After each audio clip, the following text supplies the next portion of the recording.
যোৱা 13 তাৰিখে মই ঘৰত নাথকা অৱস্থাত মোৰ মাও ঘৰত নাছিলে।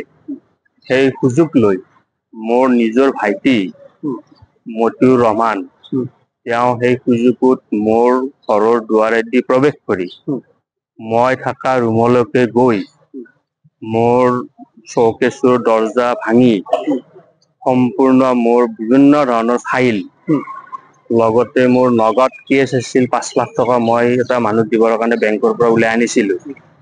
লগতে মোৰ খুচুৰা পইচা জমা কৰা 5টা ফুল মাটিৰ সিলিন্ডাৰ এইখিনি বস্তু লৈ যায় আৰু লগতে মোৰ চাৰ্জাৰ 2টা পেকিং কৰা ফাইল আছিলে কাপোৰেদি বান্ধি থোৱা। এই ফাইলবিলাক কিহৰ আছিলে? ফাইলবিলাক মোৰ ডকুমেন্টছ আছিলে মোৰ আগৰে পুৰণা মোৰ পঢ়ি থাকাৰে আৰু মোৰ কিছুমান মাটি কিনা খৰচাৰ ফাইল আৰু কিছুমান মোৰ গুৱাহাটীৰ ঘৰৰ মাটিৰ ফাইল আৰু মোৰ ল'ৰাৰ ডকুমেন্টছ স্কুলৰ মোৰ পঢ়া ফাইল মোৰ পাছপোৰ্ট তাৰপিছত পইচাটো ক'লোই এনেকুৱা বিভিন্ন ধৰণৰ ফাইল আছিলে আৰু ডকুমেন্টছ বিলাক আছিলে।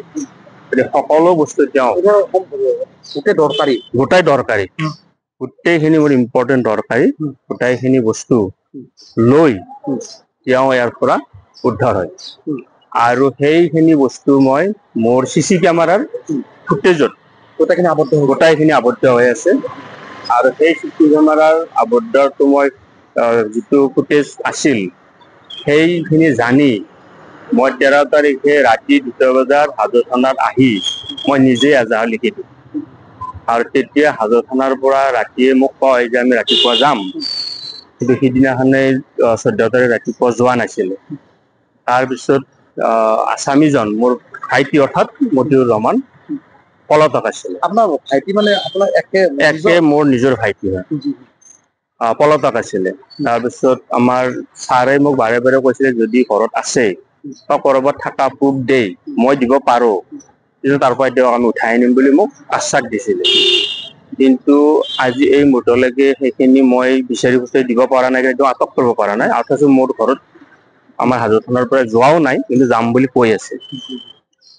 এইখিনি মোৰ এতিয়ালৈকে আপোনাৰ নিজৰ ভাইটিয়ে আপোনাৰ নিজৰ ঘৰত নিজৰ ককায়েকৰ ঘৰত সোমাই কিনে গোটেই চুৰিকাণ্ড কৰিলে এক লজ্জাজনক ঘটনা হয়। এইটো তাৰমানে বহুত কথা ক'ব লাগে। মোৰ দেউতা অলপতে ঢুকালে মোৰ দেউতাৰ যিবিলাক মানে সা সম্পত্তি সি আটক কৰিব বিচাৰিছিলে সেইবিলাক তাৰমানে মায়ে বাধা দিছিলে আৰু মোৰ মাটি যিখিনি আছিল নিজা ভাগত পোৱা বা কিনা সেইবোৰ মাটি তেওঁ খেতি কৰি খাই আছিলে। সেইবিলাক যেতিয়া আঁতৰাই দিলো তেতিয়া সি মোৰ ওপৰত বিভিন্ন ধৰণে অত্যাচাৰ আৰম্ভ কৰে। যদি ডকুমেন্টছখিনি আপোনাক হলুকি কৰি দিব পাৰে তেতিয়াহ'লে মোৰ বহুত হাৰ্ম হ'ব বা মই বহুত বিপদত পৰিম। সেইটো কৰিবৰ কাৰণে তেওঁ এই ডকুমেন্টছবোৰ নিবৰ কাৰণে তেওঁ আহিছিলে লগত তেওঁ পইচাটো পালে পইচাখিনিও পালে আৰু কিন্তু আচলতে তেওঁৰ উদ্দেশ্য আছিল মোৰ পইচা কেছ আছিল 5 লাখ আৰু সিলিন্ডাৰ কেইটাৰ ভিতৰত হয়তো ভাঙি হিচাপ গন্তি কৰিলে কম হলেও মোৰ 45,000-50,000 টকা। আৰু সামগ্ৰী কি আছিলে ডকুমেন্টছৰ লগতে আৰু কিবা আছিলে? সামগ্ৰীৰ ভিতৰত সোণৰ চেইন এডাল আছিল মোৰে আৰু সোণৰ আঙুঠি এটা মোৰ ল'ৰাৰ আছিল এটা মোৰ আছিল। সোণৰ ক্ষেত্ৰত এইখিনি সামগ্ৰী তাৰ লগতে আছে। আপোনাৰ ঘৰ ক'ত আছিলে? মোৰ ঘৰ হাজো হেলাচা জাপিয়া হালাচা। এতিয়া থানাত এফআইআৰ দিছে? থানাত এফআইআৰ দিয়া আছে। এতিয়ালৈকে বৰ্তমান কোনো ধৰণৰ একশ্যন মই পোৱা নাই। থানাত মই বাৰে বাৰে ৰিকুৱেষ্ট কৰি আছো যে যিকোনো প্ৰকাৰে আসামীজনক আটক কৰি মোৰ যাতে দৰকাৰী সামগ্ৰীখিনি মোক উদ্ধাৰ কৰি দিয়ে। আচলতে মই পুনৰ কৈছো যে এক লজ্জাজনক ঘটনা নিজৰ ভাতৃয়ে ককায়েকৰ ঘৰত চুৰিকাণ্ড কৰিছে। এইখিনি মই ইয়াৰ আগতো গোটেইখিনি বস্তু মই ক'লো যে মোৰ আজিৰ পৰা বহুত দিনৰ পৰা এনেধৰণে মোক অত্যাচাৰ কৰি আছে। ইয়াৰ আগতো মই আজিৰ পৰা 10 বছৰ আগতো মই নথকা অৱস্থাত মোৰ মাক মোৰ দেউতাক জাগাৰ লৈ তেওঁ কাটিবলৈ খেদি গৈছিল নিজ পুত্ৰই। তেতিয়া মা আৰু দেউতাক ভয়তে আনৰ ঘৰত আশ্ৰয় লৈ আছিলে। মই তেতিয়া গুৱাহাটীত আছিলো।